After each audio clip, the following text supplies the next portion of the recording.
Hello everyone, once again welcome back to my channel. और आज की वीडियो में हम मोटिवेशन और उसकी थ्योरीज करें। तो the performance of persons depend on two factors. One is ability to do the work and second is motivation. यानी किसी भी इंसान की जो परफॉर्मेंस है वो दो फैक्टर्स पर डिपेंड करेगी। एक उसकी काम करने की काबिलियत पर और दूसरा फैक्टर क्या रहेगा? Motivation. Both these factors taken together will increase the efficiency of human being. If a person does not have the capability or ability to do a work, then he cannot increase his efficiency. On the other hand, even if a person has got the ability but is not properly motivated, even then his performance will be low. यानी इन दोनों factors का होना जरूरी है। उसे वो काम आना भी चाहिए, साथ के साथ वो उस काम को करने के लिए मोटिवेटेड भी होना चाहिए। In the context of organizational behavior, motivation refers to psychological process. और कैसा साइकोलॉजिकल प्रोसेस? साइकोलॉजी से रिलेटेड है। और ये क्या करता है? इट कोज अराउजल, वो इच्छा पैदा करता है काम करने की, डायरेक्ट करता है, provide direction and persistence of voluntary actions. और अपनी मर्जी से किए गए एक्शंस को परसिस्ट करता है, यानी लंबे समय तक करने के लिए आपको मोटिवेट करता है। And they are goal directed. अगर कोई गोल होता है लाइफ में तो हम ज्यादा मोटिवेटेड रहते हैं। तो हमें क्यों? क्योंकि हमें पता है कि हमें कहाँ पहुंचना है। So here are the few definitions related to motivation from Robbins and Judge. Motivation is the process that accounts for an individual's intensity, direction and persistence of efforts towards attaining a goal. Same बात कही है, बस शब्दों का फेर है। Then from Crinter and Kinnicky, motivation represents the forces acting on or within a person that causes the arousal, direction and persistence of goal directed voluntary efforts. देखिए, जो ऊपर एक्सप्लेन किया है ना, वही का वही है, बस ये इनके कहे गए शब्द हैं। जैसे अगर मैं कहूँ मेरा नाम मोनिका है, मोनिका है मेरा नाम, बातें वही है, बस शब्दों का फेर है। लूथन्स ने क्या कहा है मोटिवेशन के बारे में? It is a process that starts with physiological और साइकोलॉजिकल डेफिशिएंसी और need that activates the behaviour. जब हमें कुछ किसी चीज की कमी महसूस होने लगती है लाइफ में, वो जरूरत हमें मजबूर करती है काम करने के लिए। वो हमारा ड्राइविंग फोर्स बनती है उस गोल को अचीव करने के लिए, उस इंसेंटिव को हासिल करने के लिए। ऐसा लूथन्स ने बोला है। और स्टीफन पी रॉबिन्स जी ने क्या कहा है? Motivation is the willingness to exert high level of effort to reach organizational goals. कि जब हम पूरे जी जान से मेहनत करें, अपने पूरे एफर्ट्स लगाएं ऑर्गेनाइजेशनल गोल्स को अचीव करने के लिए। और हम पूरे जी जान से जब एफर्ट्स लगाते हैं, वो क्यों कर रहे होते हैं? क्योंकि those efforts are conditioned by our ability to satisfy individual needs. सबकी अपनी अपनी कोई जरूरतें हैं, वो फिजिकल भी हो सकती है, वो साइकोलॉजिकल भी हो सकती है नेचर में। उनको सेटिस्फाई करने के लिए इंसान जो है अपनी पूरे एफर्ट्स लगा देता है गोल्स को अचीव करने के लिए। तो इस तरीके से हम कह सकते हैं कि किसी भी ऑर्गेनाइजेशन में किसी मैनेजर को अपने एम्प्लॉयज से काम करवा रहा है, पूरे एफर्ट्स डलवाने हैं किसी काम में, तो उसके लिए उसको पता होना चाहिए कि उसकी नीड्स क्या है, उसकी जरूरतें क्या है। उसे रिवॉर्ड चाहिए, उसको वो लीडर बनना चाहता है क्या, या एफिलिएशन पाना चाहता है, क्या करना चाहता है। सो उसके मोटिव्स का पता लगाने के बाद आप उसे एंगेज करवा सकते हैं किसी प्रोडक्टिव काम में जो उसे सेटिस्फाई करे। और अल्टीमेटली इन सबसे, क्योंकि इंडिविजुअल के काम एफर्ट्स के जैसे इंडिविजुअल ग्रोथ साथ के साथ ऑर्गेनाइजेशनल ग्रोथ भी होती है। So what we can say about motivation is that there arise a need which drives a human being, और फिर वो अपने पूरे एफर्ट्स लगाएगा which leads to the satisfaction and then an equilibrium will be attained. Who energize behaviour और drives और compulsions, कोई कमियां हो, डेप्रीवेशंस हो, डिसइक्विलिब्रियम आ गया है लाइफ में किसी भी तरीके का, तो वो हमें मोटिवेट करता है, वो हमें ड्राइव करता है किसी गोल को अचीव करने में। So this energized behavior will direct us to certain kind of behavior to achieve the goal of the organization too, so that we can reach the equilibrium stage. And that behavior is sustained. If we maintain that behavior has to be sustained in order to achieve the goal of the organization.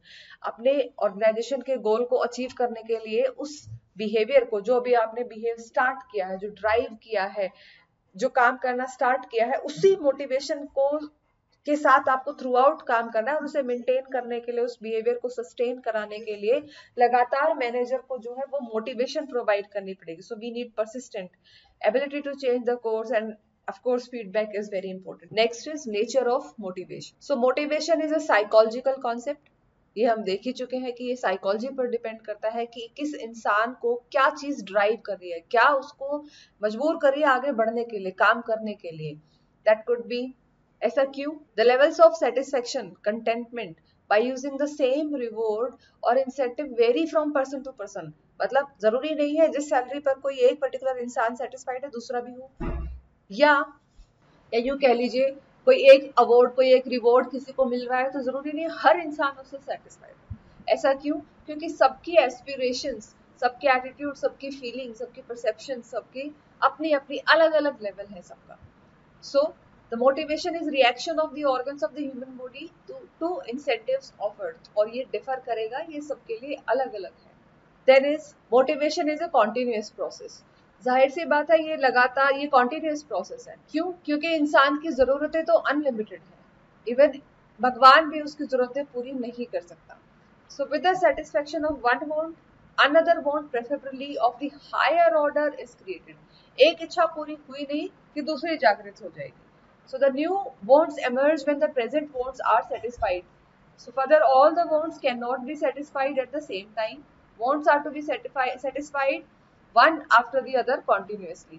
और क्योंकि ऐसा है कि एक जरूरत पूरी हुई फिर दूसरे की इच्छा जाग उठेगी, फिर दूसरी होगी, फिर आगे चलती जाएंगी. तो इसीलिए हम कह सकते हैं कि मोटिवेशन जो है वो एक कॉन्टिन्यूस प्रोसेस है, क्योंकि आपने पहले उसे दूसरी जरूरतों के हिसाब से मोटिवेट किया था, अब उसकी दूसरी जरूरतें आन पड़ी क्योंकि पहले वाली पूरी हो गई. Third point, motivation is dynamic and situational. ये बदलता रहता है और सिचुएशनल है. जो आज लागू हो रहा है किसी इंसान पर वो कल हो सकता है रूल लागू ना हो. So the motives, behaviors and goals all are dynamic in nature. So what drives a person today may not drive him tomorrow. जिससे उसे आज किक मिलती है हो सकता है कल ना मिले. उसकी जरूरतें बदल जाए, उसकी ड्राइव्स बदल जाए, उसकी एक्सपेक्टेशंस बदल जाए, उसकी वैल्यूज बदल जाए. So क्योंकि ये सब बदलती रहती है, so that is why the force, the motivational force is also dynamic. It also keeps changing. ये भी situational है nature.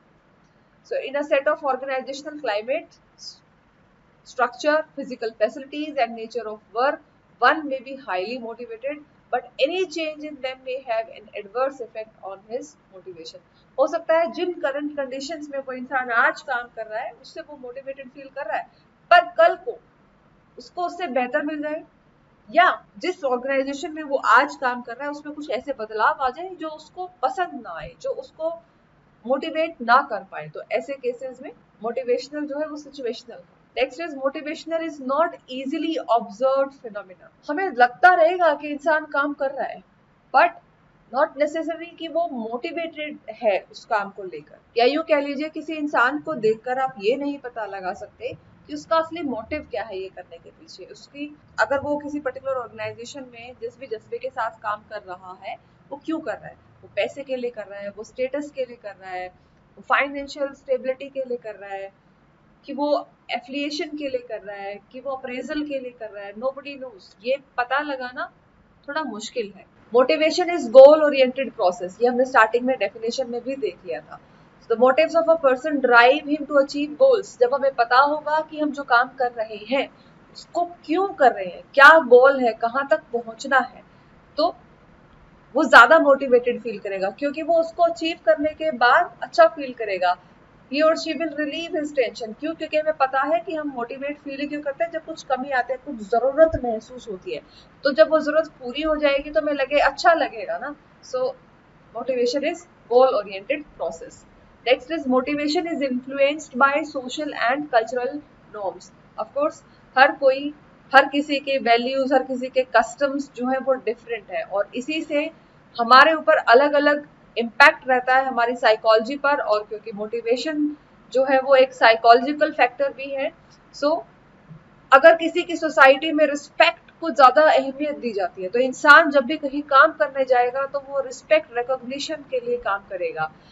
किसी पर्टिकुलर जॉब के लिए एक्सेप्टेंस है भी कि नहीं उनकी सोसाइटी में, अगर उस पर्टिकुलर जॉब के लिए उनकी सोसाइटी में एक्सेप्टेंस ही नहीं है, उसको रिकॉग्निशन और इज्जत ही नहीं मिलेगी, तो हो सकता है वो वाली जॉब उसको मोटिवेट ही ना करे और वो उस पर्टिकुलर ऑर्गेनाइजेशन को ज्वाइन ही ना करे. The individual is motivated to that job और organisation if it is more respectful, it gives recognition to that person, and it is acceptable to the particular society or culture. Next is entire individual is motivated. Again motivation जो है एक psychological concept है. अगर उसकी psychology satisfied है तो physical organs automatically satisfied हो जाएंगे. वो ऑटोमेटिकली उसके माइंड जैसा माइंड कमांड देगा वैसे ही उसके फिजिकल ऑर्गन्स जो है वो बिहेव करेंगे. Goals lead to motivation. हम कई बार डिस्कस कर चुके हैं कि गोल्स जो है वो मोटिवेशनल प्रोसेस का एक हिस्सा है. क्यों? क्योंकि हम गोल अचीवमेंट के लिए काम कर रहे होते हैं, उस रिजल्ट को पाने के लिए काम कर रहे होते हैं, क्योंकि वो रिजल्ट हमें क्या देगा? Satisfaction.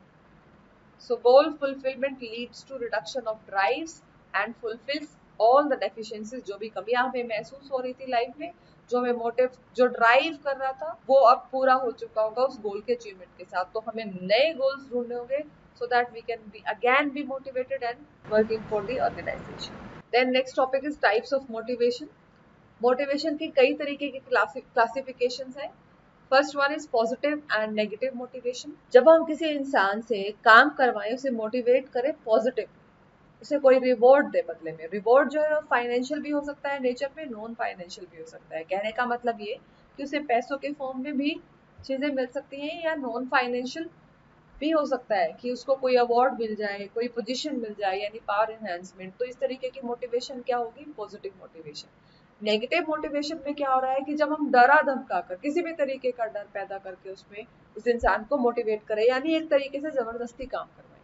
So one can get the desired work done by instilling fear in the minds of the people. In this method of motivation, fear of consequences of doing something or not doing something keeps the worker in the desired direction. तो जब डरा धमका के काम कर रहे हैं तो वो कैसा मोटिवेशन है? Negative motivation. कि आपको डिमोट कर देंगे, आपकी सैलरी काट लेंगे, मतलब कुछ भी इस तरीके का, या आपको एक्सट्रीम कंडीशंस में कि आपको आपकी फैमिली मेंबर्स को कोई नुकसान पहुंचा देंगे. Fear creates frustration. लेकिन ये एक अच्छा तरीका नहीं होता है, क्योंकि इससे फ्रस्ट्रेशन पैदा होगी, है ना, हॉस्टाइल स्टेट ऑफ माइंड, और बड़ी ही नफरत भरा माइंड रहेगा, अनफेवरेबल एटीट्यूड रहेगा जॉब के लिए. तो जब भी मौका मिलेगा उसे वहां से भाग जाएगा और वो अपनी फुल एफिशिएंसी के साथ परफॉर्म नहीं कर पाएगा. बेशक वो उस काम को कर देगा, पर जितना अच्छे तरीके से वो पॉजिटिव मोटिवेशन की वजह से कर सकता था, उतना अच्छे से नहीं करेगा. So the use of it should be kept to the minimum. Minimum क्या हो सके तो ना ही इस्तेमाल करें तो अच्छा है, but yes, people do use negative motivation also. Next type of motivation is rational versus emotional motivation. अगर आपको ये पॉइंट्स भी याद रह जाते हैं तो एक्सप्लेन करना बहुत ईजी है. देखिए, रैशनल का मतलब क्या होता है? जो समझदारी से किया गया था. So rational motivation is, the term rationality is associated with persons who carefully weighs the pros and cons. जब सोच समझ के काम किया जाए, जब आप फायदे नुकसान सब तोल कर चीजों को करें, तब जितने भी ऑल्टरनेटिव्स अवेलेबल हैं उन सबको भी देख रहे हैं और बेस्ट वन चूज करें. So that gives you the greatest utility. And whereas emotional motivation is, they are those motives which are selected on the basis of emotions. और ये बड़े ही पर्सनल मोटिव्स के साथ किया जाता है, बड़ा ही सब्जेक्टिव होता है नेचर में. लाइक अपने मतलब के लिए, अपने रिकॉग्निशन, अपने स्टेटस के लिए, अपने किसी भय डर की वजह से, प्राइड एस्टीम की वजह से, किसी लव अफेक्शन की वजह से किए जाने वाले काम को हम क्या कहते हैं? Emotional motivation. Next category is primary motivation versus secondary motivation. Primary motivation देखिए किसको कह रहे हैं कि बिल्कुल प्राइमरी, बिल्कुल बेसिक चीजें जो हमें नेचुरल, हमें सीखनी ना पड़े, जैसे भूख का लगना, प्यास का लगना, यानी पेट मांगता है भाई इसलिए कमाने जा रहे हैं, something of that sort. So many motivational drives and motives which are unknown to the individual, although they do exist in them and motivate them indirectly. हमें पता ही नहीं होता कि हम इसलिए कर रहे हैं, बस हम कर रहे हैं. सब जॉब पे जा रहे हैं, why we are going? Because we need money. Why we need money? क्योंकि हमें we are the earning source of our family, क्योंकि हमें अपने फैमिली के लिए कुछ करना है, खुद के लिए कुछ करना है. अदरवाइज कौन हमें खाना खिलाएगा? Who will provide house to us? तो ये कुछ प्राइमरी मोटिवेशंस हैं. So since these drives and motivations are physically attached to the people, they are known as primary motivations. These type of motivations are physically attached to us, they are biological in nature, And the word primary does not mean these motives takes precedence over the other motives. It is basically related to human needs. तो घूम फिर आके human की basic needs की बात कर रहा है ये, रोटी कपड़ा मकान, उनको पूरा करने के लिए हम कुछ ना कुछ कर रहे होते हैं। या यूं कह लीजिए कि कुछ और भी चीजें हैं। every human being, or you can say not only human being, every living being needs affection. तो जब भी किसी को कहीं पर लव एंड अफेक्शन मिलता है तो वो वहां ज्यादा सेटिस्फाइड मिलता है बजाय कि एंगर और फ्रस्ट्रेशन के या हेटरेट के। सो ये हमारे प्राइमरी मोटिव्स हैं। सेकेंडरी मोटिवेशन क्या है? वो सीखी जाती है, इंसान में पैदाइशी तरीके से नहीं होती है, वो नेचुरल नहीं है, उसको सीखते हैं। लेकिन कुछ ऑथर्स मानते हैं कि एजुकेशन के बाद या जब वो उस चीज को सीख लेते हैं तो सेकेंडरी मोटिवेशन भी सेकेंडरी कम फिजिकल ज्यादा हो जाता है, क्योंकि अब वो उनका एसेंशियल पार्ट बन चुका होता है। क्योंकि with time they grow up, वो अपने अंदर खुद से ये नए मोटिव्स इतने नेचुरल हो जाते हैं उनके अंदर कि हम कल्चर्ड रहेंगे, वेल बिहेव्ड रहेंगे। जहाँ वेल बिहेव्ड लोग होंगे वही काम करेंगे। लोग अपना स्टेटस दिखाने के लिए, अपने पावर को बढ़ाने के लिए, एफिलिएशंस के लिए जो है काम करने लग जाते हैं। उनको स्टेटस की बड़ी परवाह रहने लग जाती है। That becomes very natural to them. वो अब सेकेंडरी एक्चुअल में नहीं रहती, but yes those things comes under the secondary motivation, जिसमें कंफर्ट आ जाता है आपका, या यूं कह लीजिए कि जिसमें एफिलिएशन आती है, जिसमें पावर गेन करना, भाई आप कोई बड़ी पोस्ट पर जा रहे हैं, आप स्टेटस हासिल कर चुके हैं किसी तरीके का, इस तरीके की चीजें आपकी किसमें आ रही है? सेकेंड मोटिवेशन, सेकेंडरी मोटिवेशन में। Next type of category is intrinsic motivation and extrinsic motivation. इनका भी नाम ही बता रहा है, intrinsic means something which is inside, extrinsic means which is something which is external in nature. तो इंट्रिंसिक मोटिवेशन में क्या है? हमारी कुछ इंटरनल फीलिंग्स, जब हमें कुछ अंदर से कुछ फीलिंग्स आए जो हमें काम करने पर मजबूर करें, जैसे कि बहुत चैलेंजिंग टास्क का होना, चैलेंजिंग जॉब्स का होना, कोई ऐसा काम मिल रहा है हमें जो which is matter of pride for us, like भाई आपको ब्रो एजेंट बना दिया, खुश है करके कि वाह व्हाट अ चैलेंजिंग टास्क, मजा आएगा। या फिर जैसे हम कहें आर्मी वाले लोग हैं, वो बहुत सारे लोगों से कम पैसा कमाते हैं, बड़ी टफ कंडीशंस में रहते हैं, लेकिन फिर भी बहुत सेटिस्फाइड और खुश रहते हैं। क्यों? Because it is a matter of pride for them. तो इस तरीके के फैक्टर्स जो है वो इंट्रिंसिक फैक्टर्स हैं, जो हमारे खुद के अंदर से पैदा होते हैं।